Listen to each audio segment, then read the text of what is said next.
In today's fast-paced world, we are bombarded with news from every corner. But have you ever stopped to consider what kind of news you are consuming? According to the book of Philippians, we are urged to meditate on things that are true, noble, just pure, lovely, good, and praiseworthy.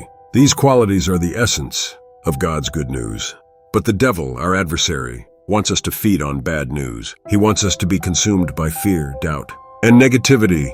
Will you allow him to have that power over you? Bad news promotes fear. It fuels our worries and anxieties, keeping us trapped in a cycle of despair. On the other hand, good news promotes faith. It uplifts our spirits, encourages us to trust in God's goodness, and strengthens our belief in His promises.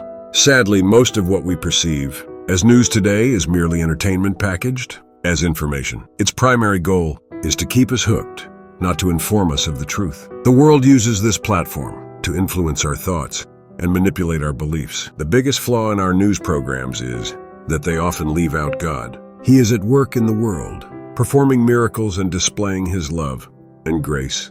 But when was the last time you saw a report on the good things God is doing? Commercial news programs focus on sensational and negative stories to grab our attention, sell products through advertising, and remain profitable. In this pursuit, they ignore the positive, heartwarming narratives that could genuinely inspire and uplift us. So what happens when we constantly feed on bad news? Does it make us feel better? Does it encourage us? Does it make us better people?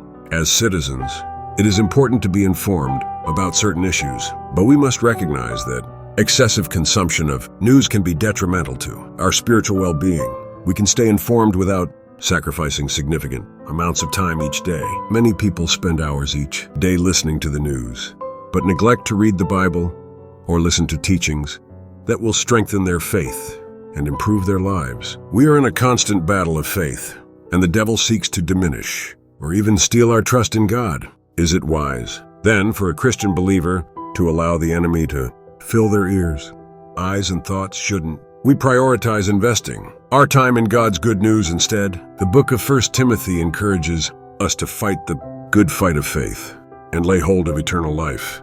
We were called to confess the good confession in the presence of many witnesses. So let us make a conscious choice today. Will we allow the devil to feed us bad news and foster fear within us? Or will we choose to feed on God's good news, which builds our faith and fills us with hope and joy? Background music fades out. Say this: I will invest my time in God's good news.